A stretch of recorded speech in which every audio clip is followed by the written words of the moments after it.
Why do we snore? Snoring occurs when air struggles to move freely through our nose and throat during sleep, causing the surrounding tissues to vibrate.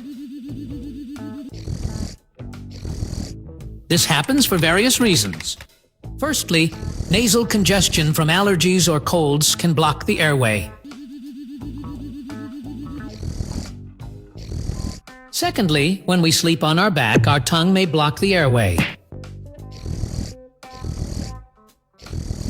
Thirdly, excess weight can add pressure to our neck, thus narrowing the airway.